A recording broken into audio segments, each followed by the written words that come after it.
Okay, everybody, welcome to the Community Development Standing Committee meeting for February 6th. Acknowledge that we are on the traditional territory of the Squamish Nation. We have an amended agenda in front of us. Do I have a motion to adopt the agenda? Moved by Councillor Ray, second by Councillor Kent. All those in favor? Opposed? Motion carries. So we have committee minutes from our last committee meeting in December. Are there any errors or omissions? Seeing none, do I have a mover for adoption of minutes? Moved by Councillor Kent, second by Councillor Chappelle. All those in favor? Opposed? Motion carries. Okay, so we're going to move along to our delegations. We have two delegations today, and I'll note that we have 15 minutes allotted for each delegation. So just remind the delegations to, allow enough time for council discussion or questions after your presentation. So first up, we have Karen Shard, food truck owner. Welcome. Hi. Thank you for allowing me to speak today. Do I need to state my address? No. No. Awesome. You're all good. Keep that private. So I'd like to address the $1,000 permit for food trucks to operate on district land. So when the opportunity came about last year to purchase this permit, I was told that we could move around to different spots at the time, but I've been since informed this year that that's not the case. So each food truck has to contact the real estate department and pick a spot that they want within the district, and then have that associated with their business license. So for example, I have a spot at Brennan Park, although there's many spots, but I have one spot, and I wanted to add Quest University and London Drugs and a spot on Cleveland, but I've been told that other food trucks have taken those spots. So for example, Woodfire Pizza has London Drugs and Quest University. Brome Ice Cream has Stan Clark Park and a spot on Cleveland by Cup Coil. And so my question is, how can a food truck be in two places at the same time? I think the system is flawed. Some food trucks are occupying these spots, and they're not using them. And so we should be, so my proposal is that we should be allowed to sign up for certain days. I've been told that the real estate department does not want to facilitate the program, which I understand, because it's a lot of work. So I sort of had proposed two options today. That when a food truck gets a permit, that we are assigned a day immediately. So I would be assigned for if I wanted to go to London Drugs. I would tell the real estate people, and it would be associated with my license, that I would be there on Mondays. And the Wood Pizza guy would say, well, I want to be there, Wednesdays. And the teriyaki guy might say he wants to be there on Tuesdays. And then that way, it's just associated, and there shouldn't be any. I know we're all at different, I have a lease, mine probably doesn't run the same year lease as the other guys, but I felt like in the interim that we should be able to say, okay, Karen, you've got Brennan Park, so what day do you want to be there? I'm going to be there Wednesdays and Fridays. And food truck, pizza guy can say at London Drugs, these are the 2 days that I'm going to be there. Because right now they're sitting empty, and I don't know if you guys know my truck, but I'm trying to operate 7 days a week, and I'm trying to make it work in this community, and I do need to move around, and I also pay everywhere I go. Like I pay to be on private property as well. So so basically, I thought maybe if we were able to implement that this year, that would be great. And then the other ideas, which I know now is familiar with, is the resort municipality. Worcester has incorporated a system that this is our third year now, and I know it's only a summer program, but what happens is there's an application process, and there's all the dates, and you just pick this date, this date, this date, this date. I mean, you go through your calendar, everyone's in the same position as I am. We're preparing for our year. So it allows you to, it makes the person to make a conscious decision more about and be more accountable to where they're going to be and then pay for it. So when I go up to Whistler, like if I don't show up to one of the, like I'm supposed to be at Lost Lake and I don't show up, it doesn't look very good on me and they could fine me or not let me participate the following year. So it's been running 3 years and it's been really successful, and I understand that you know, we don't have the software and all that, but my recommendation is that that we also look at maybe towards Whistler as to how they're setting up their program and their software, and then implement it here in Squamish for next year. Okay, thank you. We have questions from council. Councillor Spell. Thanks. I'm wondering, what if you're paying a $1,000 license, what is the problem with actually just allowing food trucks, if we've only have 5 licenses, allowing them to be mobile and utilize public space? Actually having 2 food trucks in the same place gives consumer choices, and the whole idea of food trucks is that they're mobile.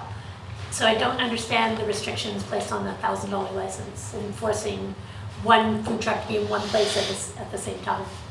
So I can clarify that for you. In our current license, how we set it up was they pay $1,000 and they select locations in the beginning, and engineering put a cap on how many at each location, just due to safety reasons or things like that. And then if people wanted to add new locations, then they would ask us, and then we could revise our license and add it. But for example, at the university, there's currently three spots there, and they're all taken up. But we are working with engineering right now to look at all other locations in the district that could be possible for food trucks, and exactly how many we can put at each one. So we are looking at changing the system possibly, but we do have existing licenses with all of the food truck operators. So we have to make sure that everyone's on board with amending the agreement and changing the way things are done. You mentioned safety issues. Yes, for example, at the London Drugs location, there was some concerns that there might be sightline issues and things like that. So we only put one there to see how things went, and that was through public feedback. We also received, some feedback on that. Okay, Councillor Elliott and then Councillor Pryor. How long has our food truck program been running? We initiated in April 2019, but the first agreement wasn't signed until October 2016. 2015. Sorry, 2016. That was 2016. Okay. And have we surveyed our food truck owners or evaluated the program? I do talk to them occasionally. I haven't heard this particular feedback before, but me and Karen have talked, and we've looked at ways to change the program. I would like to add, this started as a pilot project in 2016. So we've been trying to make changes as necessary as we go. We're always open to that. So one of the things we did when we first did the program was, I think they only had one location in the very, very beginning. For $1,000, For the $1,000. And we heard from the food truck operators that went through the program in the first year that concerns about that, and that there was necessarily locations. Some locations were not required at certain times. So we then amended the agreement after the first year. We amended the program to allow operators to go into more than one location. And as Ms. Gill said, some locations, after feedback from engineering, suggested that we only have one food truck in a particular location in certain instances. So we then went into agreements with the operators, and they would sort of pick different locations they'd want to operate in. But an example at like London Drugs, for example, the wood-fired pizza operator, there's only historically been one operator there, and we have an agreement right now that expires. His expires in October. So we have an agreement right now that gives exclusivity of that location. So we are constantly monitoring this, because we want to make sure that the locations are utilized to the greatest degree. We're just trying to balance that out with, and we've heard from Karen, and we've been working since Karen approached us about exploring different ways to make the changes. And so we're exploring that in the context of also still having agreements in place that we have to live by sort of until those agreements have expired.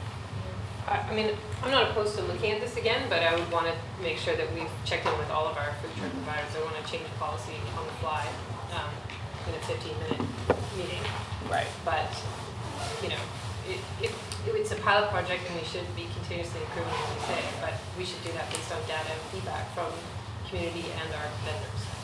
Right, and so in our hands are, I mean, somewhat tied right now, given that we do have agreements in place that have expiry dates on them, but after Karen approached us, Ms. Gill and the engineering department looked at expanding the locations, looked at whether or not we could have more operators in locations than we have right now, so we are exploring all that, but we're still waiting for some feedback from staff on some locations, and then we do need to go out and speak to the operators that have the existing agreements as well. Councillor Pryor. Thank you. Yeah, well, a couple of things. So do we pretty much have an idea where all the locations are now? I mean, is it pretty clear where food trucks want to go? Yeah, I'd say so. You know, university, places. Yeah, and then we've also looked at other possible locations beyond the requests that we've received. Because on the, you know, on the no-show, I mean, not that I want to tell you guys your business, but if someone's not there by 10 o'clock, it should be open. You know, so if the food truck hasn't showed up at the university and the game's on and there's no food truck there and a food truck person goes, oh, it's open, I'll go get that. I mean, that's just a thought. Yeah. On the no-shows. And, you know, because that would open up, if someone's in Vancouver and not even coming up and they're tying up 3 spots or 2 spots, that, you know, that's just not fair. And then, yeah, so I guess that's about all I got to say. I mean, I know that, you know, the idea is to have the food trucks around. And so if each spot had a number of them, and if you weren't there by 10 o'clock or whatever time it was, it's open. I think that would be an easy thing. Now everybody's on a timeline with you, so Yeah. at the end of their lease, you can put in new rules, right? Correct. Yeah. Yeah. Thank you. So that's Sorry. definitely something we'll take into consideration Yeah. when we're looking at changing the program. We're also trying to keep it so it's easily administered on our part. Yeah, exactly. Yeah. A comment from Ms. Rowe. So, yeah, I just wanted, a few years ago, like before the district opened up the permits, and we were just dealing with permits from the building department where we had to be on private land. And at that time, when I first looked into it, they only had, you know, X amount of permits, I can't remember, 5 or something, and we had problems. My problem at that time was that people were hoarding them, the lights, and there was no food trucks around. People were just buying them in case they could, you know, and then eventually that got changed, and to increase, now there's 10. But my point is that at that time I wanted to share a spot with somebody, and I was told by the district, the building department, that was not possible. They didn't want to facilitate it, blah blah blah. And now we can do that. So change can happen, obviously. So I know it's a different department, but what I really think that within the food trucks, there's not that many of us, that we should be able to communicate with one another and just say, you know, hey Corey, can I go on Monday?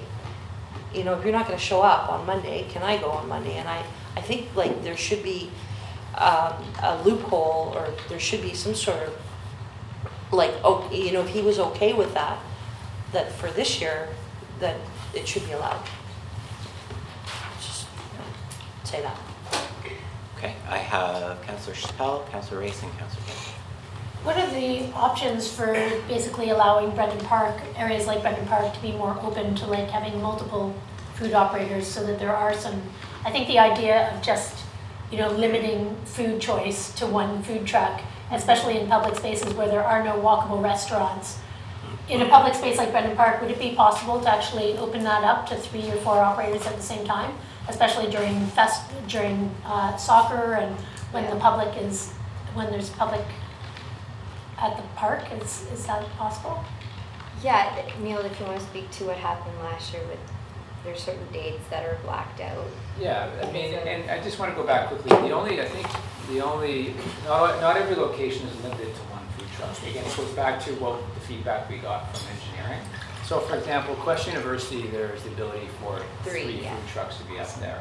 So in the agreements we have with our existing operators, several of them have identified that as one of the locations they want to be in, so that we know that there's 3 agreements that allow that location. There's 3 sites, so they can go up and use those sites. Okay. What I think we're hearing from Ms. Shard is we need to rethink how we're going to do it when we've got more people interested in the number of sites we have in a specific location, and that's something that we're exploring right now. So at Brenham Park, Ms. Shard will remember there was quite a process we went through to nail that down, given that there was festivals and all kinds of other things going on there. So that agreement was quite prescriptive in terms of what times, working through rec services, but I apologize, I can't recall whether I don't think we limited that to just one operator. I think there was the ability to bring other operators. There are more, in. yeah, I think there's like 6 locations or, There's 8 potential locations, In and then Brenham we have Park. to check in with Brenham Park again to see if they're open to having more than one at one time. Yeah. Thank you. Yeah, our goal is, it always has been with this program, is to increase animation and to try and generate as much activity as we can. I know that when we first sat down with the operators a few years ago, we had them all in the room. We looked at the possibility of them all going into one location even. And that was something that we initially explored but didn't come to fruition for whatever reason. So, yeah. And we also explored the roaming license, but there wasn't really consensus on doing that at the time. Awesome. Thank you. Councillor Race. Yeah, thank you. Just through the staff, how do we decide who gets what day at what location? I mean, if 2 people wanted the same spot on the same day, Saturday at London Drugs, for example, or something like that, how do we decide? Is it first come, first serve, or? Well, right now, how the contracts are is that Woodfire Pizza has that location, and so he has it all the time. And if Karen wanted to use it, we would check in with him and see if he's open to sharing the space. And that's the current system, but going forward, we could look at changing that to possibly, if everyone is on board, to first come, first serve per day. But yeah, at the outset of the season, the start of the season, is there some process for one person to get one spot? Is it the first person that asks for that spot, or? Well, yeah, so Corey was the first one to sign up for an agreement. That's the pizza company, and so he had his pick of which locations he wanted at that time. Do we go through that process each year?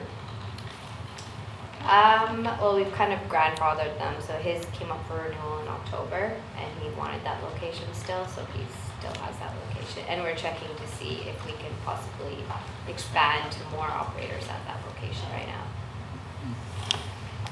Councillor Kent. Yeah, and to Karen's point about the input and data, I mean, it's fairly obvious. I think I know that all these places, these trucks don't have their expiry dates for their licenses at the same time, but I think reaching out and getting some consensus from all of the operators as to how that could work. And the first option that you put forward about just the assigned days vis-a-vis your license seemed to be fairly rational and simple, I think. The simplest is probably the best. As far as that be the sort of roaming license, would it not? Allowing them to interchange spots. Yeah, so it could either be first come, first serve, or we could have set days and look at which one's easier to administer in that case. And it might be interesting to get some public feedback as well, either through the district website or through the chief or something, even just a simple questionnaire, just to see what they think of the idea, as well as a consensus from the operators as well. Yes, and we were thinking of putting out the map or the location map with all the different possible locations to get feedback as well. Great idea. Thanks. Councillor Schell. Thanks. Can we prorate the licenses and have them all start on the same day this year?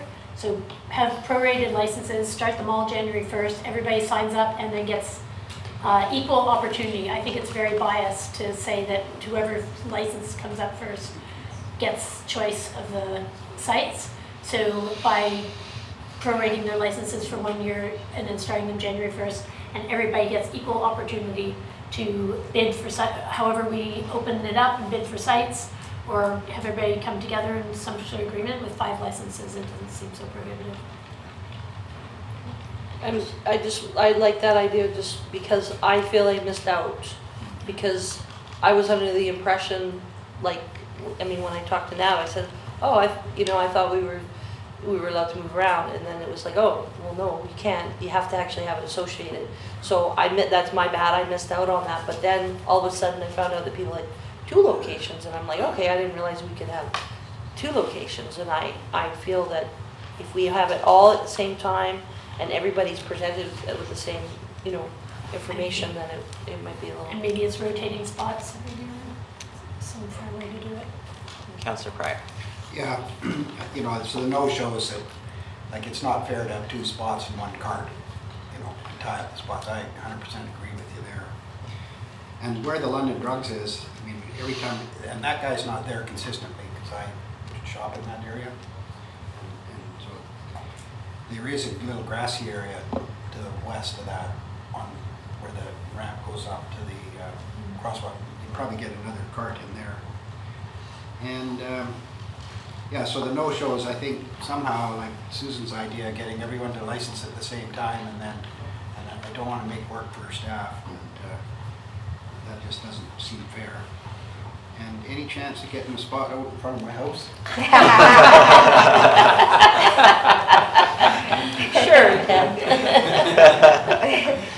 Okay, well, I think staff has quite a bit of feedback now to go back and look at some better ways to improve it. And from my perspective, I think the fewer restrictions we have, the better. Obviously, for safety stuff and engineering, that's got to be paramount. But my understanding is that generally, like with food carts, if you have a cluster of them, in some locations, that's actually good for everybody, because it's kind of one of the differences between if you're a family and you have to choose to go to one restaurant, or you can go and get 3 different things. So having that flexibility, I think, would be great, and some sort of lottery system that's annual, like for choosing the times, because clearly there are some times and days that are better than others. We need to have that taken care of. So thanks for coming. Okay, thank you very much, everyone. Okay, we're going to move on to our next delegation, which I see has gotten set up a little bit already. Come on up to the table. I'm in conflict. Oh, Yeah. Councillor I have Pryor? to declare conflict because I You don't want to have the property across the street. all right. Thank you, Councillor Pryor.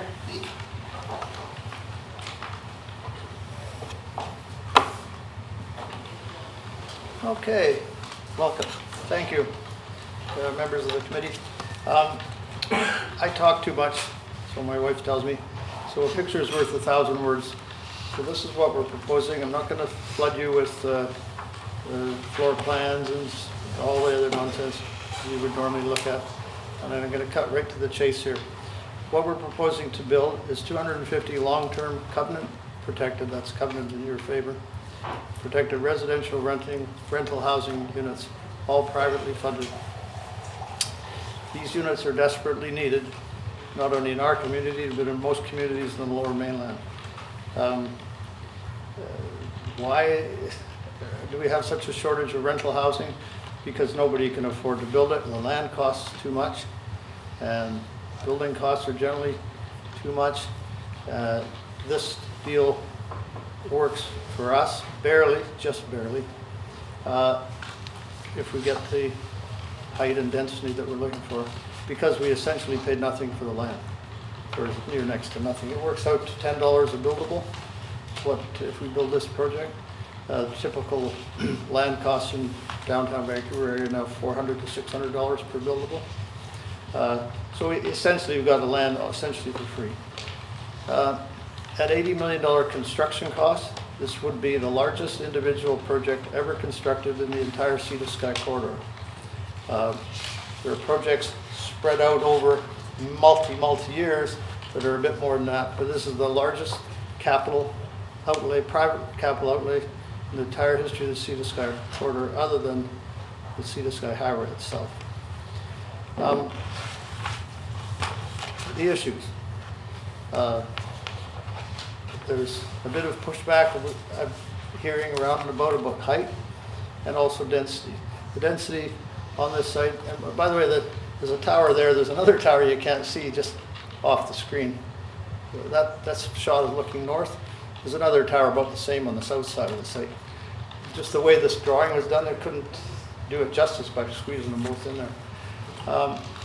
That is a public dock there. The trail would go complete right around the site, so it would hook up to the oceanfront lands.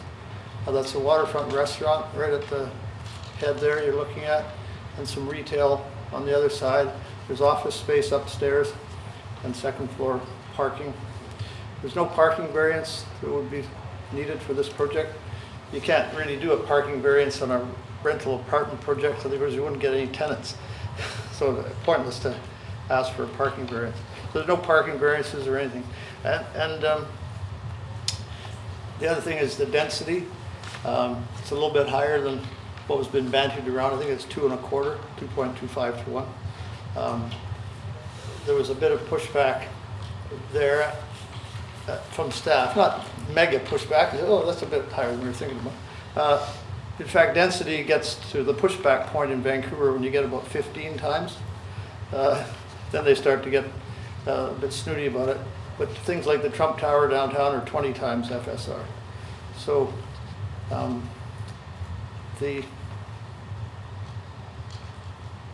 we need that height and density to make the numbers work, to get enough units to make it all work.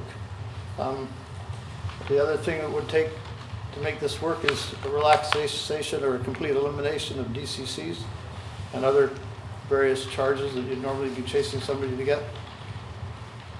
And what I want from you, before we spend any more money on this costs about $40,000 for that pretty picture we're looking at. The staff have been very cooperative with this project, by the way, at all levels. The suggestion was we submit a rezoning application and pay a fee of roughly $38,000 to get that process started. We're not prepared to do that unless we know what you guys are thinking about, you people. And then women. There's very little point in me handing a check to you for $38,000 and 6 weeks later, the big application for a free, so oh my God, you're not interested in that, what are you thinking about? So the purpose of this meeting is for me to hear from each one of you what you think. There's 10 minutes left. I want to hear from each of you. So it's $80 million, so it's $8 million a minute. So, Mr. Chair, it's your meeting, I'm not saying anything more. Councillor Race. What was the height? One tower is 12 stories and the other is 17. Those are basically called almost mid-rises or low-rises in Vancouver, by the way. Councillor Elliott. Well, I kind of feel put on the spot. I have no details in front of me. I have no analysis by staff. But you want my opinion on a drawing that doesn't even show the whole site. Yeah, I do. So I don't think that's fair to either side of the table, actually. Councillor Elliott, I could have buried you with information. I've got a whole stack of it, drawings and all that stuff. We don't have time for that. What I'm trying to do here is get into the concept. That's my The point. concept 15-minute is- delegation is not Okay, well, that wasn't my idea. I get as much as the food truck for an $80 million project. That's your system. Those are your rules, not my rules. That's a whole other issue, which I'm not very happy about. And now I'm eating into your $8 million a minute, so let's hear what somebody else has got to say. Do you have other questions or comments? Councillor Kent. Your parking would be All on site, all and all within on the, that footprint. all within the ratios. So I'm imagining that it would be on the side towards the downtown. Most of that second level you see there, Councillor Kent, Yep. is actually parking, and there's some lateral, I don't know what those be made out of, those lateral screening, aluminum or something, louvers or something like that to hide it. So that you wouldn't really see it, but it's there. And on the street side, the other side, facing Loggers Lane or Galbraith or whatever they're going to call it when it's finished, there's office space on that side. And some of the office space coming down this side now that I think about it, on both sides. So, but again, I purposely didn't, we could have put the CD on the thing so you could have 40 pages of stuff to look at. I want the concept. I want to hear from you. Are you interested in 250 units of rental housing on this site? Privately funded, covenant restricted, or not? Councillor Stahl. Thanks. So the second floor office space, and I'm looking at this and I'm trying to imagine that you, in order not to restrict views, you, instead of doing like 6 floors across all the way, Yeah. you piled the density on either end to, Here's this. You can do it. You can do these buildings this way or that way. exactly. And people, sort of, boring you anything. It was the mayor that showed me this. She's actually got a little Lego kit in her office to do this. Towers actually evoke this almost visceral reaction to people. Oh my God, it's a tower. And they don't understand. If you line Cleveland Avenue with 6-story buildings on both sides, which I understand you're going to be dealing with later tonight, that blocks all the view, because views are not taken from 7 stories up. Most people are mere mortals unless you have a little mini helicopter. They take their views from the street. So towers, Mr. Buxton, I'm going to bore you too. You could do, things like that. You put one in each end, which is what we've done. So you create views all over the place, but yet you get the density required to make it work. And the numbers on this thing are almost atrociously bad. There's my grandchildren may get a return 20 years from now. They're just, the numbers will barely work to pay the mortgage payment over an extended period of time. To do this, my partners and I, my wife and my partner Brent Davies, have to go to the bank and basically borrow $80 million. $80 million bucks. I'm 71 years old. I must be crazy. And to not get any money back. It's not like, wow, I'm gonna get rich off this. I'm not getting money. My grandchildren, right? So there you go. I will tell you that I'm not opposed to density within infrastructure. It is shocking, and the first time, we've actually seen towers like this come to council before, and they were approved, but they were approved against the cliffs on the waterfront landing site for zoning over there. And I like the idea of the covenant protected rental. I would also, in order to build that tall, look for social housing as well in there, which might change your numbers. So mixed density. Oh no, we would do the, what's that thing? The CS, Gary, you're purpose working built. on that, where you have some Submarket? sub-market. Okay, rentals. that, Right. yeah. No, we'd that would already change figured the that into density the. bonus. I would look at that as a little bit of a density bonus as well. And I do like the idea of not having a big block of housing on top of, and I prefer second floor office space towers with adequate parking and the smaller, and having a better viewscape. By the way, all that stuff you see along the waterfront's all public easement protected. It wouldn't, the title would probably still be owned by the project, but it'd be permanent easements. That dock that you see there is about 200 feet long. That's a public dock for, we were thinking of the, what do you call those, dragon boats or something, if they wanted to use there, or just visiting, not really visiting yachts, but kayakers, just people buzzing around.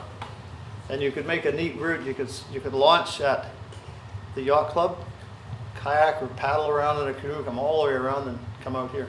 So you could make a nice little circle route. And anyway. Councillor Race. Yeah, I guess my first question is, why is it all rental? I mean, Well- if it's so difficult to build rental, why not, for example, half rental? Well,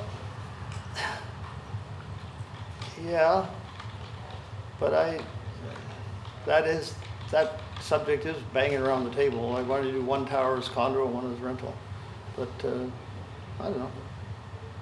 We decided let's do the whole thing rental because the trouble is, no, there isn't a better answer than that, Councillor Race. If you build condos, you'll make a lot of money. And then the government of Canada is going to take half of it away from you right off the top. So you've only got half the money you thought you were going to have, because within 12 months of finishing it. And then you've got this condo board to deal with for the rest of your life. You know, saying, oh, well, you know, the windows aren't quite working the way we thought. And, you know, I've never built, well, we did a small condo project here, 11 townhouses, but it's not, I wouldn't do anything big in the condo business. And there's another thing, it's better to own your real estate than to sell it. So developers that build condos, they beat their brains out, go through all this approval process, all the selling process. The customer is the one making the money, really. They get it, a few years later, the thing's doubled in value, and the developer's taking his profit, and the government of Canada's taking half of it. So there you go. Well, I guess it's your choice, but I mean, at our age, because I'm close to you, a return a couple of years that I had to pay some tax on would probably be better than a return that I could look forward to in 20 years. So, But you see, I don't need this money. I've made enough money in my life, so I'm not interested in making any more and I money. was getting it. So, That- but No, I know. I am at the moment undecided. Well, I don't mean to push you, council members, but unless I get a pretty good vibe coming out of this meeting, this will be pretty much the end of it. We're not a threat, it's just because what's next? Oh, nobody can kind of give me a vibe, and then I give Jonas here the $38,000, and 6 weeks later I'm up for first reading, and then I hear what you think. So it doesn't work for me. I don't mind coming back here again. If you want to think about it, come back to one of these meetings in 2 weeks from now. But I'm not going to file a formal application and pay all that money for you guys to shoot it down in the first reading. Simple as that.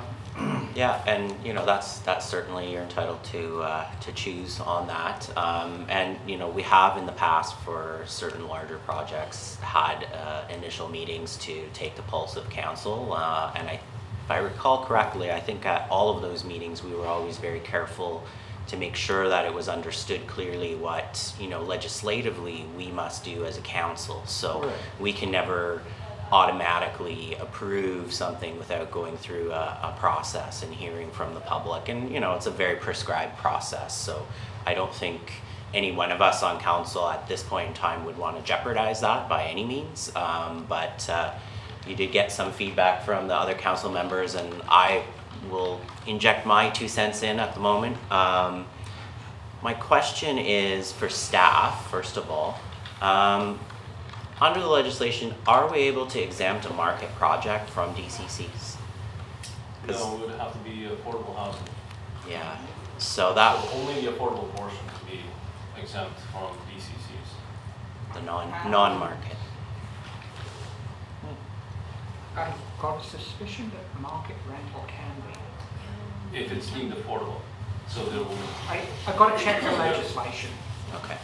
I just wanted to flag that because we know with, unlike CACs, which are entirely discretionary, a DCC, there's a certain, you know, certain caveats on that the provincial government imposes. So Right. that is definitely something to keep in mind. I don't generally have a problem. I'm not a huge fan of towers, but the site itself, I think, probably could lend itself to that type of height, just given the fact that it is on an edge near water and lots of open space. Looks pretty attractive. I think people in community would be happy that there are no parking variances. We've been getting slammed for that. The density, 2.25 FSR, it's not bad. That's pretty much in line with most of what the downtown core is like. What else? Like Councillor Chappelle, it's really important, you know, that we've been expecting this of all projects, but there has to be some of that non-market housing. Hold on, for sure. But in the, not separately built. No, included in the town. within, yeah, non-market units. Right. So that would definitely weigh on my decision, you know, because that's very important. I mean, definitely we need market rental, but of course market rental is market rental, and you know that that may or may not be affordable for everybody. So I think that, yeah, I don't really have too many other comments on it. Does any other member of council have any more feedback to add, or does staff have anything to add at this point? I didn't really hear much from Councillor Elliott other than. Yeah, well, you know, What do you- everybody has the opportunity to, you know, provide comments to the way that they're willing to do so, and you know, that's always a choice that we all have. So, Councillor Elliott, did you want to add anything to what you said? if you could just address through the chair, Oh, I'm sorry. yeah, I'm sorry. that's the thing we do. What could you ask Councillor Elliott? I don't think Councillor Elliott has anything to add Okay, no problem. at this point.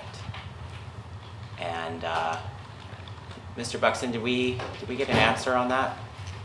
Maybe? We're in process? Yes, the answer is yes and no. Yes, it can be exempted through the Act.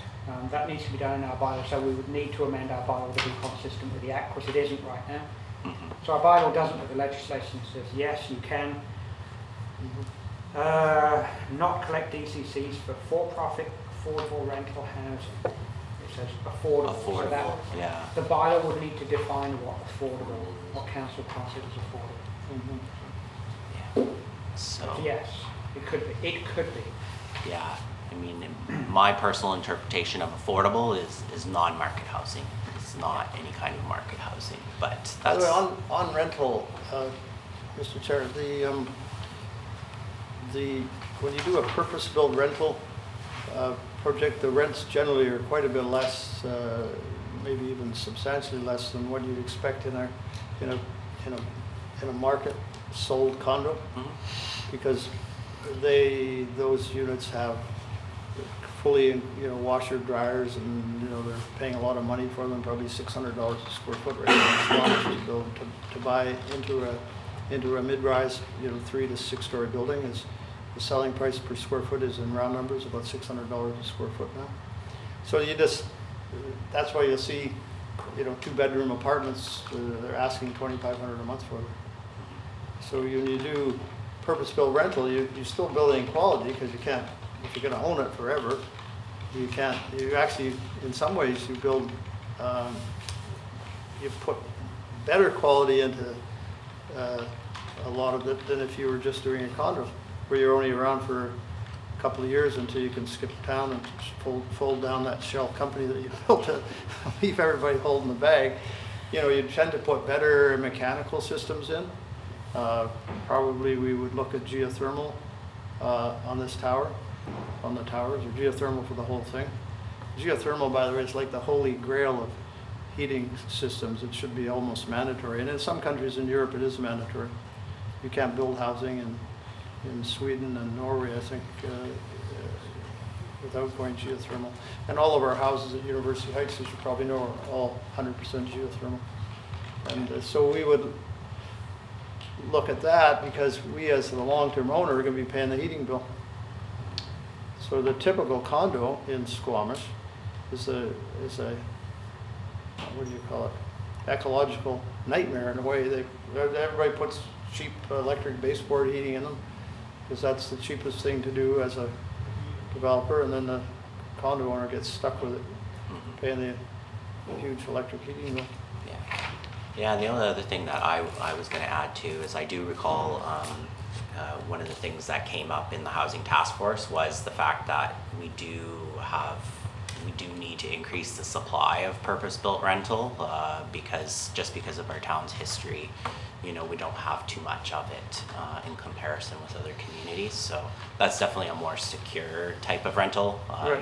You don't have a potential owner coming back to reoccupy the unit, so that's Well, something on this to one, consider. also, Mr. Chair, there would be no strata titling of it. Mhm. There would be, so they couldn't, and there'd be if we're gonna go for a break on the DCCs, you'd have a covenant for that as well. But in fact, it'll never be sold off individually, because that would be a strata conversion, which requires council permission. Councillor Schmidt. Thanks. About community space in the buildings. Sorry. Is there an allotment for community space within the buildings? Well, we could. There's a lot of space there, Councillor Chappelle. There's a lot of ground floor space underneath the, I'm thinking of indoor space. yeah, like a daycare or something like that. Yeah. Yeah, we're gonna do stuff like that.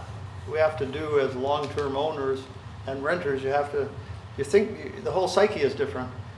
And actually, Councillor Race, that's another thing. You try and mix those two psyches into the same project. Oh, long-term rental, and these are expensive strata units.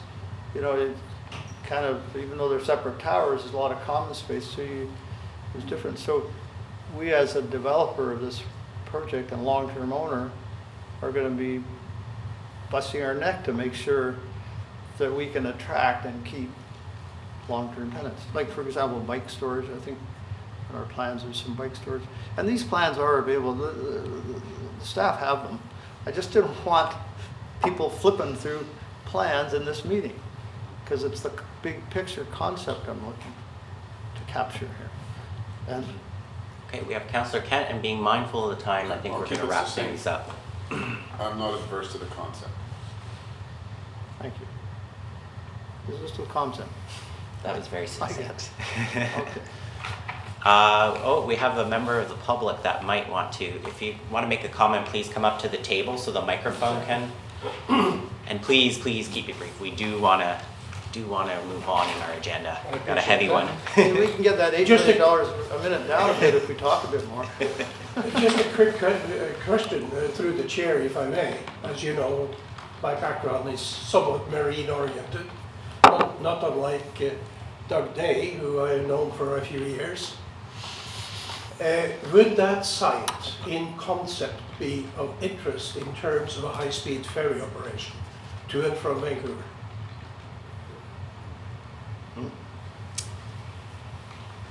Anybody on staff want to comment on that? Oh, we got Councillor Race. So on a marine chart, that waterway shows as brown because it dries out. So you probably have to dredge it, which by itself would create a whole series of problems and issues. The other thing is, what would you do with the people once you got them there? And where would the ferry terminal be in that picture with the infrastructure, the roadways, the parking, and all of that is required? So once again, I haven't decided, but I would think that the odds are against that. Well, to address what you just raised, let me tell you that there are designs today available. They draw no water whatsoever. And buses. that's another issue that I wanted to very briefly mention. The patent holders of this particular technology happens to be Canadians and living and operating in Powell River. And they are looking for a site also where an assembly plant can operate and build these very vessels. And that could be a major job creation. Well, that's interesting. Yeah, and I know we've Major. always been interested as a council of improving our transportation links to the Lower Mainland. But thank you for that. But in terms of the location, Mhm. I have been around the world a few times and I have seen facilities that's not unlike what I'm looking at right here. And that's why I came down today, to get the feel for where council and the district of Squamish is coming from. What I'm talking about would be air shattering, eye shattering on a global basis, should it happen. Yeah. Well, and you got the landowner right next to you. So if he's interested in talking more about that, then Yeah. definitely. Thank So, you. Thank you, everybody. Just a quick comment, and Yeah. as much as I enjoy my friendship with Tom, I'm completely not on side with what he's talking about on this site or in general. When you have a $600 million highway that's all paid for, and there's not that crowded on it during the week, it's almost impossible to justify a high-speed ferry service between here and downtown Vancouver. I think it's ludicrous. But you can explain some numbers. It's just like right over the top. Okay. in my opinion. All right. And Thank I'm you a- so and I'm a- much. And I'm a boater, and I understand boats, and I understand boat operating costs and weather and all the other stuff. But if somebody decides those numbers do work, there's way better sites further south along the oceanfront lands where all the logs are stored and stuff like that. All right. Fantastic. We're getting off topic, so Thank we're you. going to move on. Thank you, Mr. Chairman, Thank you. and thank you very much for your courtesy. Okay, so next we have Development Projects Update. And we have our Director of Community Planning. Thank you, Chair.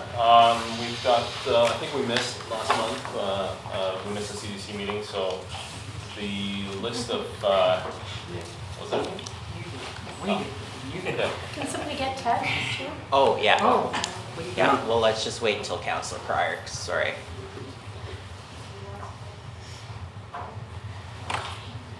Yeah, we did not have a Community Development Committee meeting for January. All right.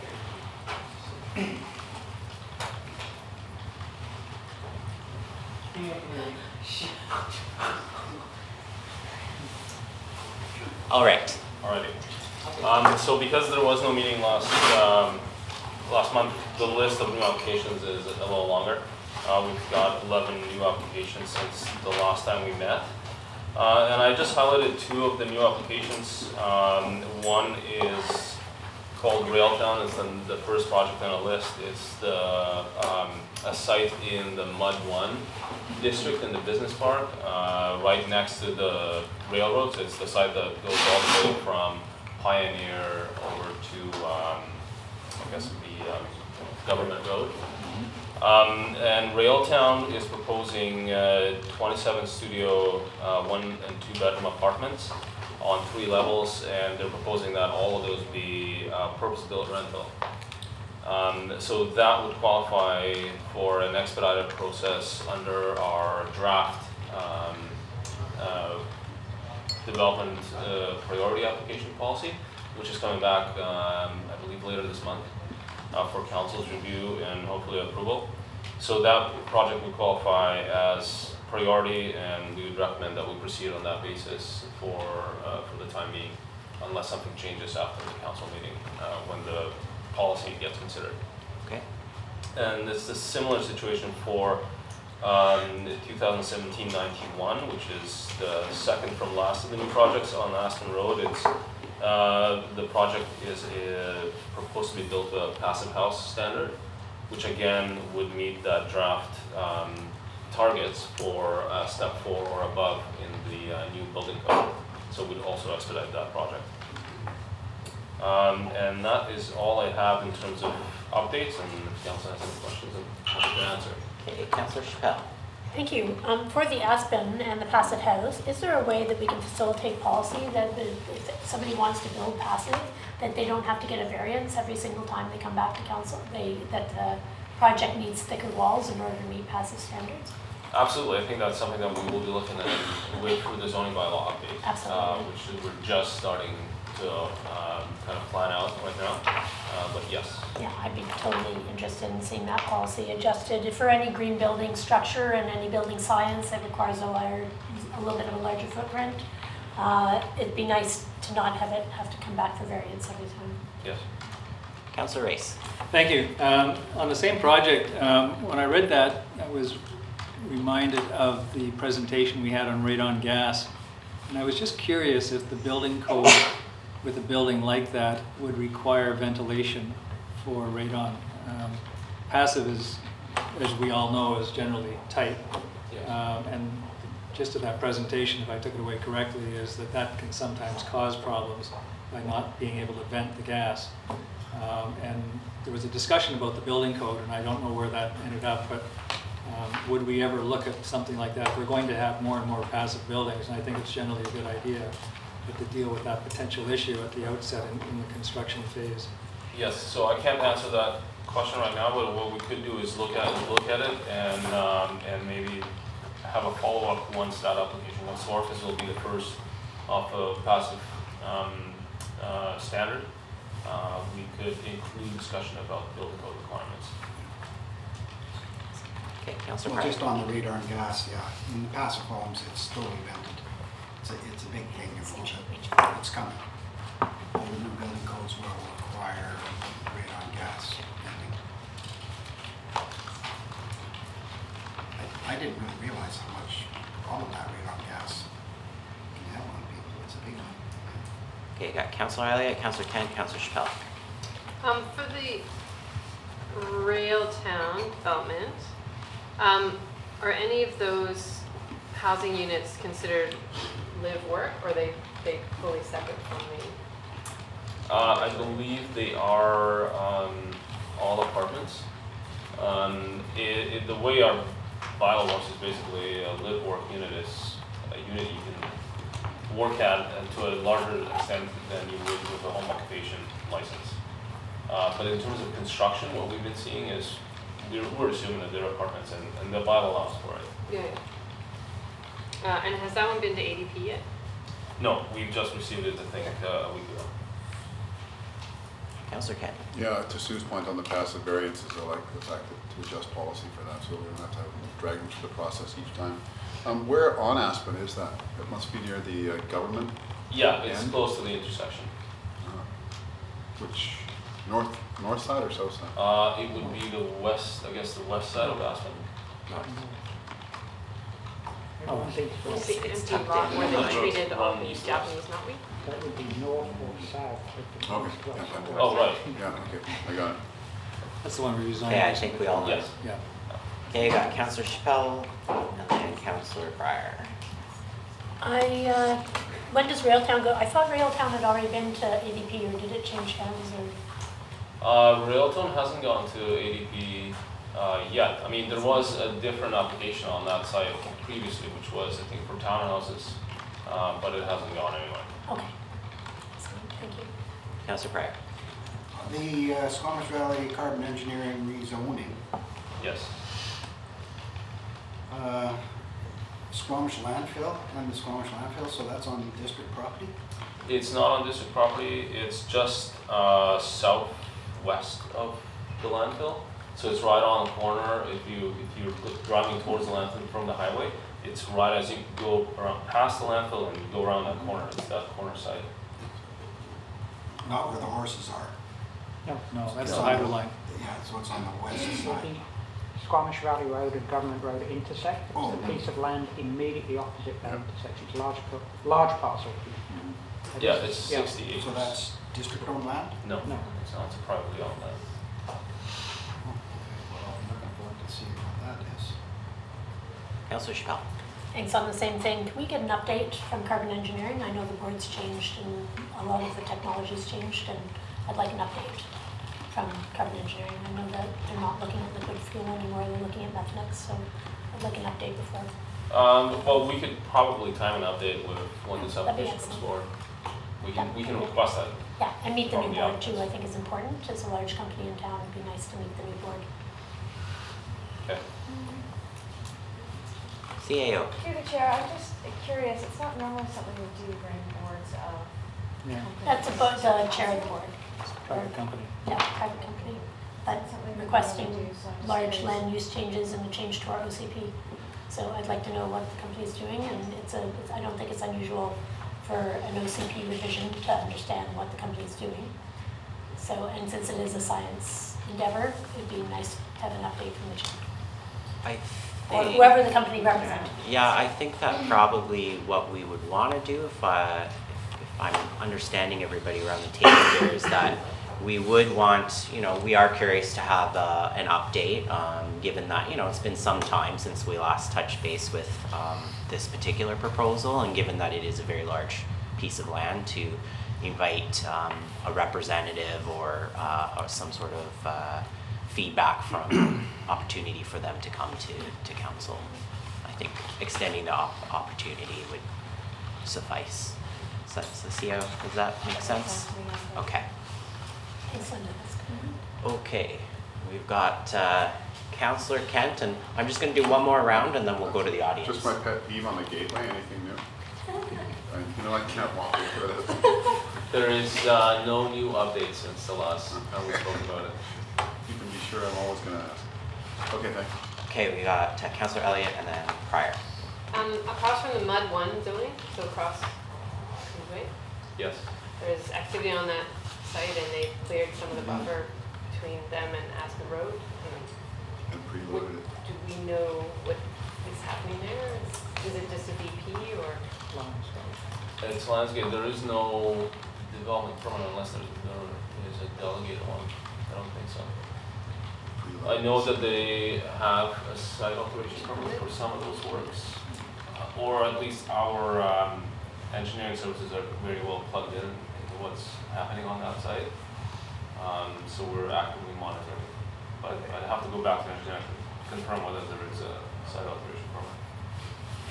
Yeah, I was just curious because we haven't seen a DP or anything for that site, Not yet. but I saw activity and I just want to make sure we were aware that they were dotting their i's and Yes. crossing their t's. Councillor Pryor. Well, talk about not seeing any DP and activity. Is it fair to ask any questions about the old landfill site?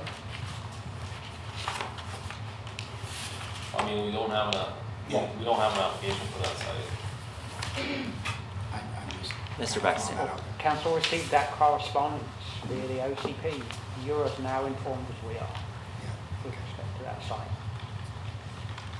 Okay, I'm going to entertain comments or questions from the audience. Please come forward. Thank you. Just take 30 seconds. The Aspen Road project, I didn't realize it was sort of indirectly on the agenda, but I'm a sort of significant partner, at least 50%, maybe more, in that project. And the passive, how that thing works, is a regular structural wall, 2x6 structural wall, and that's the house that's holding up. That wall gets insulated in the normal course of house building. Then there's another wall. They basically put 2x8s or something like that out on edge on the outside of that, and they blow insulate, and then they sheathe it, and it's vented top and bottom, and that whole, it's almost like a big blanket is wrapped around. That's they have blow-in insulation that doesn't sink, so it's not like insulation eventually sags down. I forget what it's made of, but it's vented top and bottom, so it's like a great big down overcoat just goes over the whole house. So the house ends up quite a bit, I mean, the walls ended up at, you know, almost 1.5 feet thick. But the outside, that outside layer is, you know, just decoration, it's not structural. So it's an interesting concept, and I'm pretty happy to be involved with it. Anyway, I think that's going for a development permit or something. Pretty Thanks soon. for sharing. Okay. Councillor Chappelle. Beverly Springs, when is that expected to come back? It's still got the old timelines on. It's expected to come back in March for further consideration. Thank you. All right, seeing no further questions, we're going to move on to the next item of the agenda. Thank you. We have an Oceanfront development update.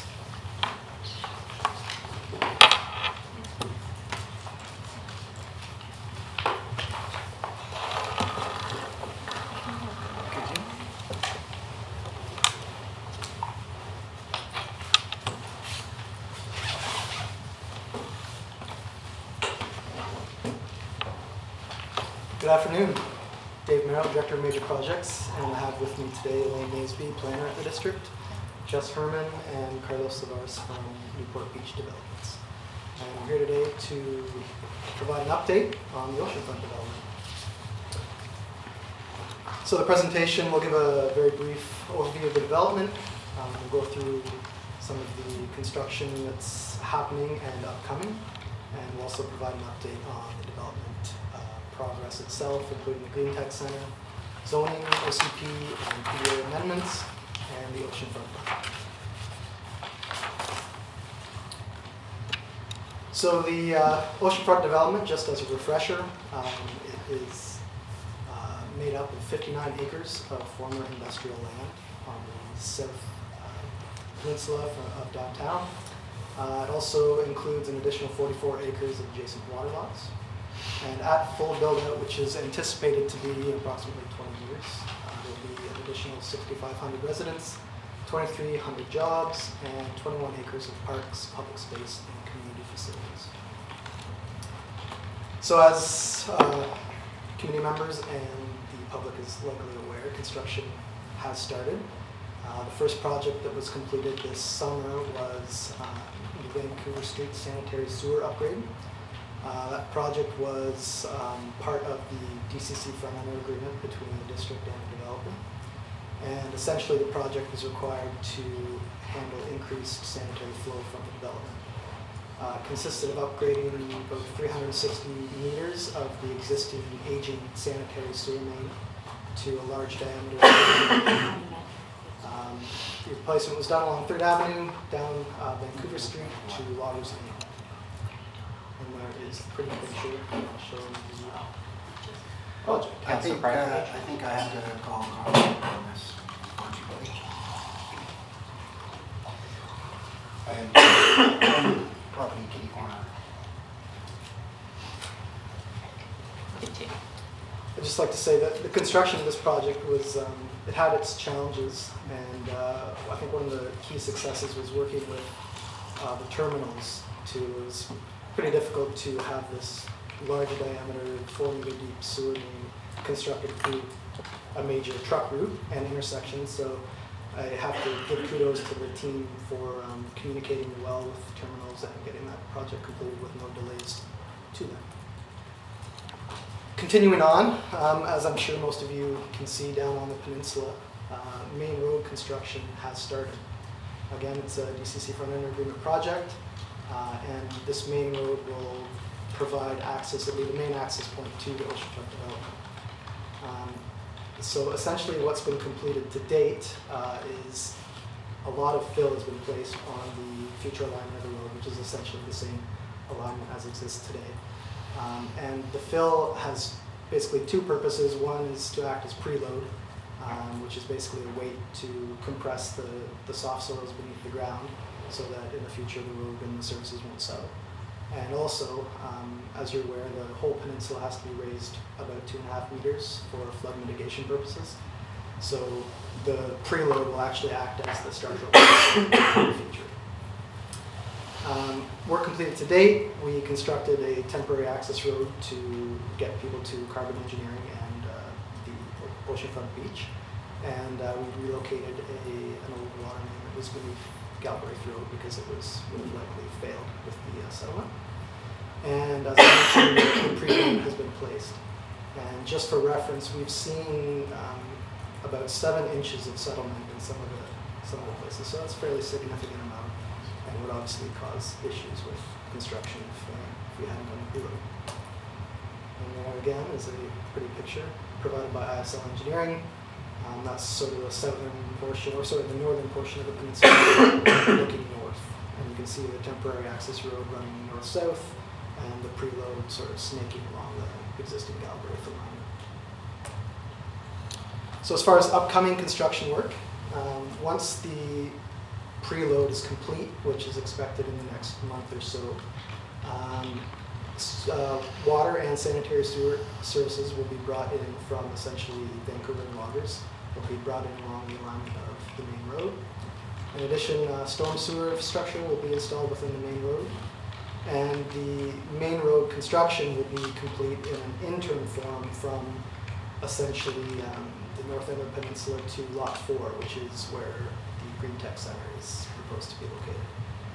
And I say interim condition because, as you can imagine, when you have a road up 2.5 meters in the air and then the adjacent properties are down 2.5 meters and likely won't be developed for a handful of years, there's some challenges with construction and grades. So instead of building the road to the full curb gutter sidewalk design, which would entail building the road out to the limits of the road right away, and then you would either have fill spilling onto adjacent properties or you'd have very expensive retaining structures required. The plan is for the interim until the adjacent properties develop to build the road, asphalt surface road with 2 travel lanes and a 3-meter separated multi-use lane to get pedestrians and active and bicyclists down the peninsula. So that's the intent in the short term. And then continuing with design work for the remaining portion of the main road from where the preload currently ends down to the Oceanfront Park, as well as the services within that road. Road B and associated services. And Road B is the road that runs from Main Road to roughly the Catamount, just north of the Green Tech Center. And then in addition, design is going to commence for another water main project. It will go from the Oceanfront Peninsula to 3rd Avenue, and that will provide a looped system on the oceanfront and provide for the development. And with that, I will pass it along to Elaine to discuss the development date. Good afternoon. As part of the development update, we will discuss 3 items. So the first is the status of the Green Technology Center.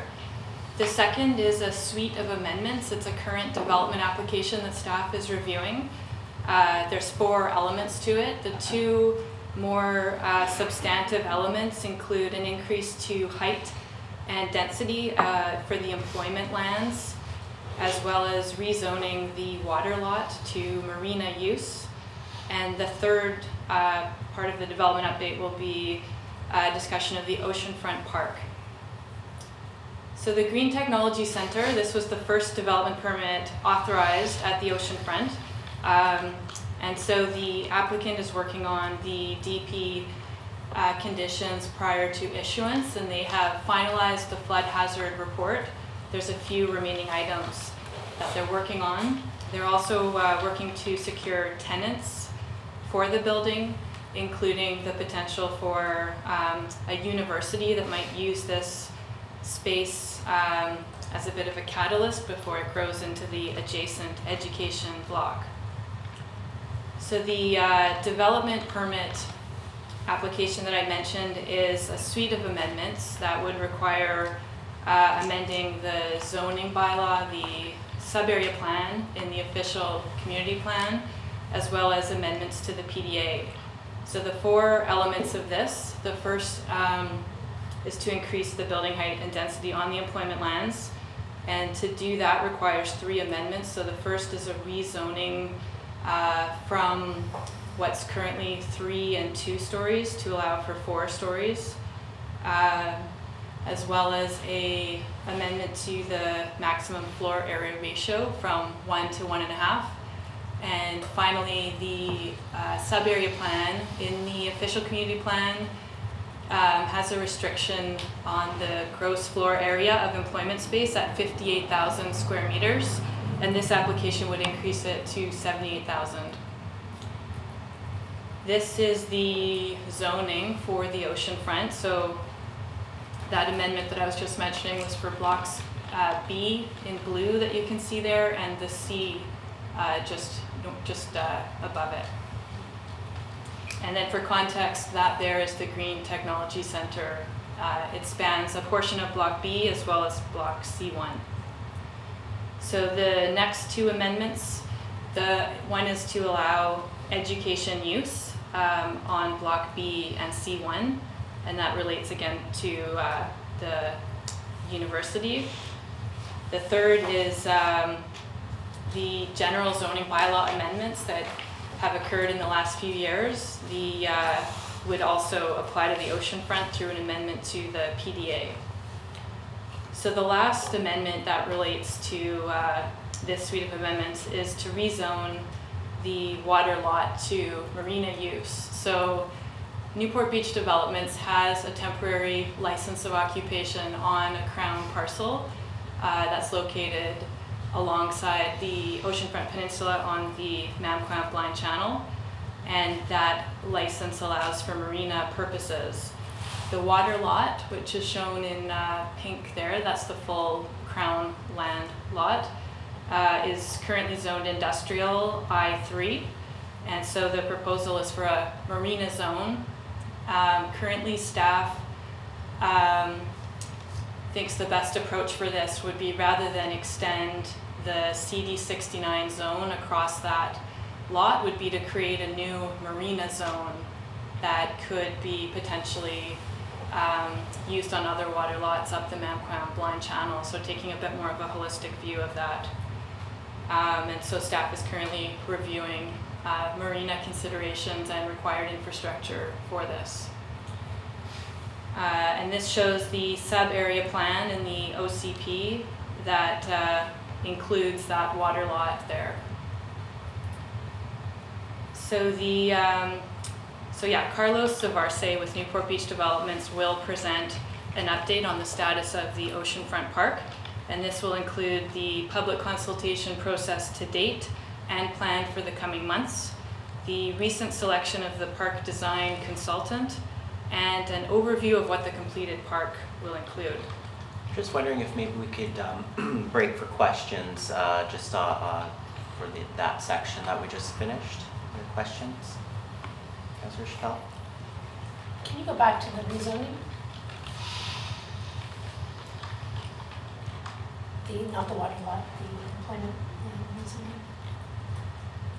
So this, because it's rezoning of a plan that was put forward to the public, is going to go back to the public, is that correct?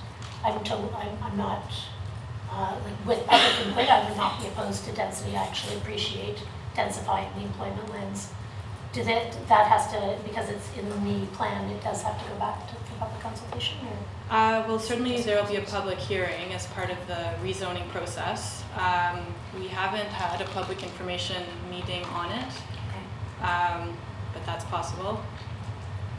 Yeah, I think because this is opening up a public plan, that it's essential to go back to the public on it. I can't see that it would be any problem to densify employment lands. I think that's what we've been really looking for, and that is not high density at all. It's just an adequate amount of employment employer ratio. So I appreciate that. And I wonder about, before there was an interface with the water on that side for marine employment.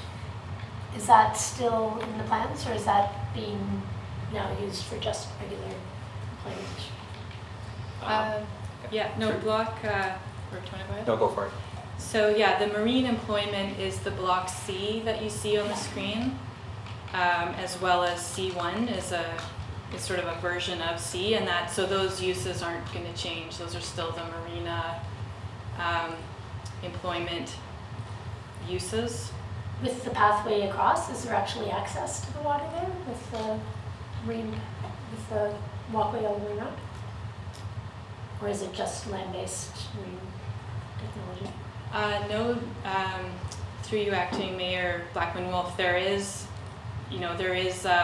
intention for marine industrial use there with like a boat lift and, yeah. Thank you.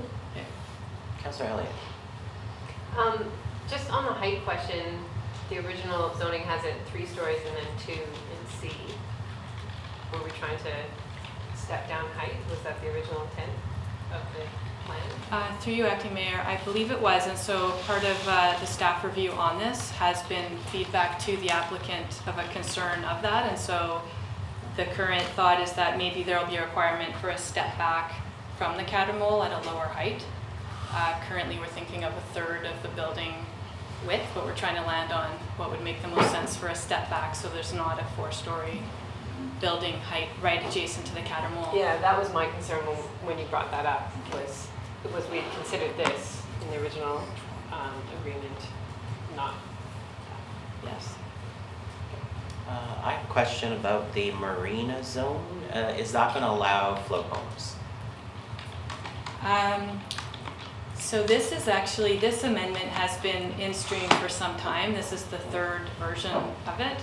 And so the last version, Newport Beach Developments did apply for float home use, and staff responded with some considerations and concerns, and based on that, the application has been amended at this time to just include marina use. Okay.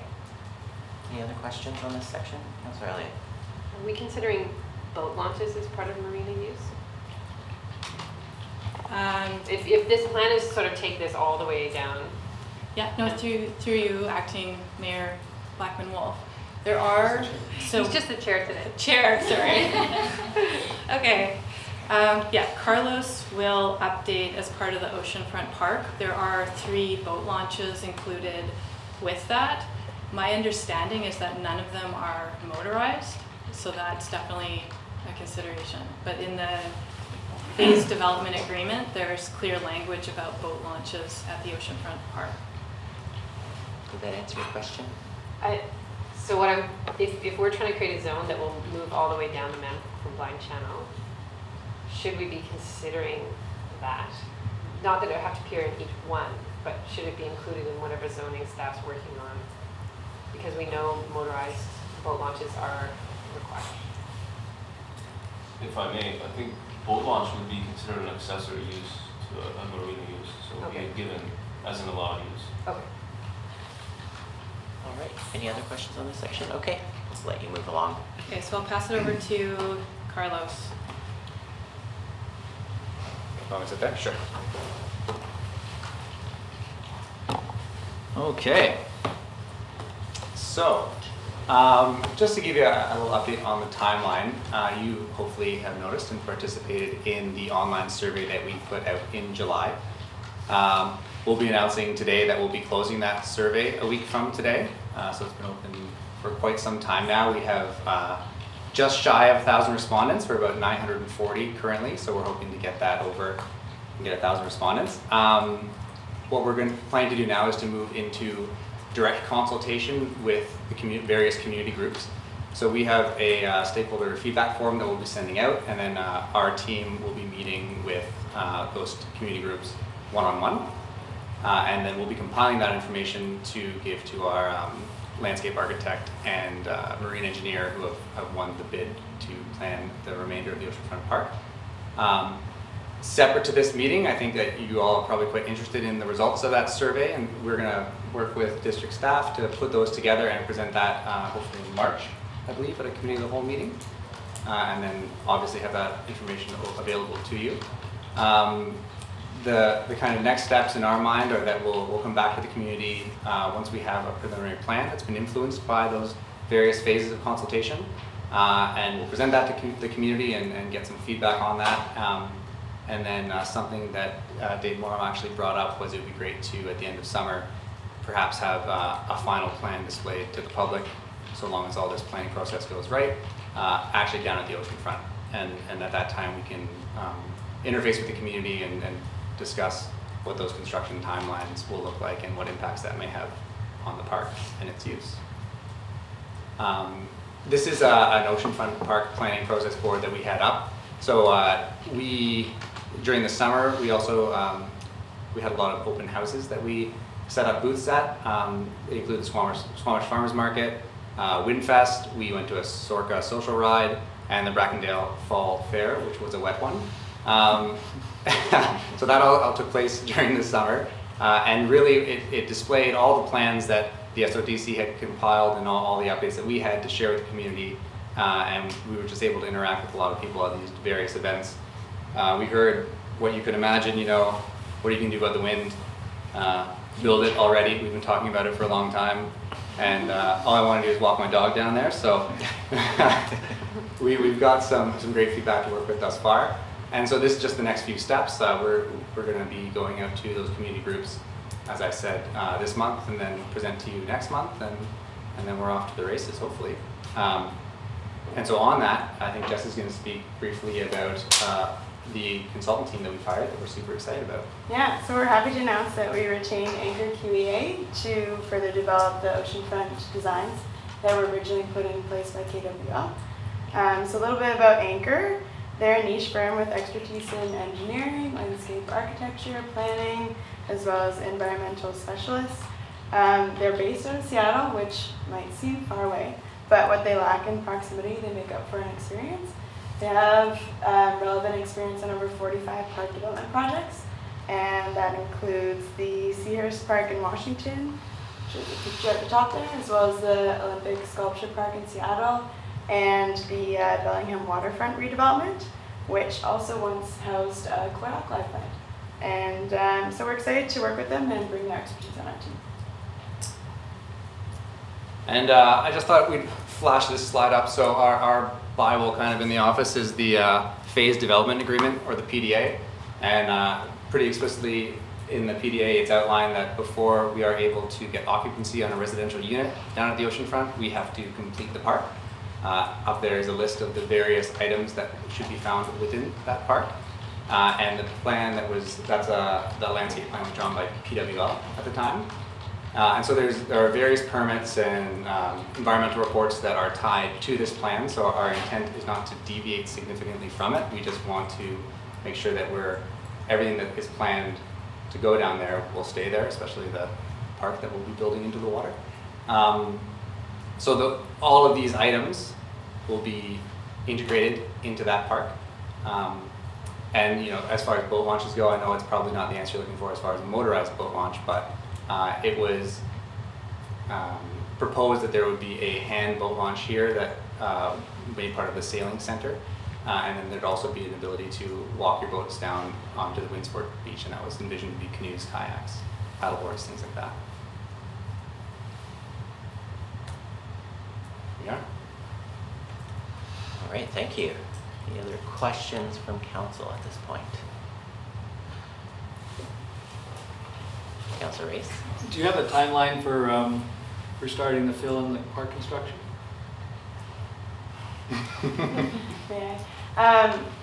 We have a rough timeline that we're working towards, but a lot of unknowns. We have a lot of unknowns right now around permitting and how long that'll take. When the SODC completed the first designs, they had gone through all the levels of government, but we're not sure what transfers over now, and a lot of the permits expired, unfortunately. So without those, we're not really sure how long that'll take. All right, thanks for the update. Thank you. Okay, we have one last item on the agenda.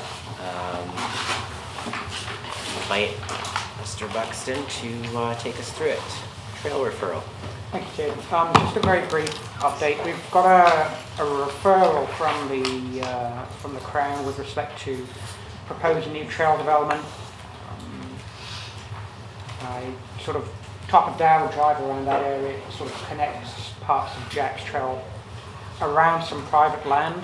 Typically we don't bring these to council unless there's an implication for our land or there's an obvious issue that council would want to wade into. But this is obviously timely given some of the information we received in the last few days. It's obvious the reason that the trail's being undertaken or why the trail's being undertaken. Frankly, I think staff's response would be to respond positively back to the Crown, indicating that we've no objections to them proceeding. I don't think it really impacts any municipal trails on Crown land. It connects a trail that may or may not be available to the public in the coming weeks and months. It was sort of as far as staff's concerned, perhaps it's sort of a giddy up. As soon as the Crown is willing to let construction start, I don't think we'd have any issues related to it. But it was timely. Questions from council? Councillor Chappell, Councillor Elliott? I'm just trying to understand where it goes from Jack's Trail in relationship to the Skyridge development. Is it north or? I believe the POC on the map would be at the top of, it's where the trail departs from the Skyridge development. Okay, so it's just connecting it to the Skyridge Yeah. area? Yep. Okay, I'm fully in support of connecting that infrastructure. Councillor Elliott? Yeah, I don't have any problems proceeding, so for that to be supported. All right, I think you see consensus around the table here. You have your marching orders. Okay. Councillor Chappell? Yeah, just one comment. I really appreciate actually having this come to council, and just nice seeing more Section 57s coming through and more people going through the ground to actually build new trails. So I kudos to the community, and I think it's great press that put this forward. So I like seeing Section 57s connecting our infrastructure. All right. Thank you. Thank you. All right, well, we have nothing else on the agenda, so I'll entertain a motion to terminate meeting. Moved by Councillor Elliott, second by Councillor Kent. All those in favor? Opposed? Motion carries.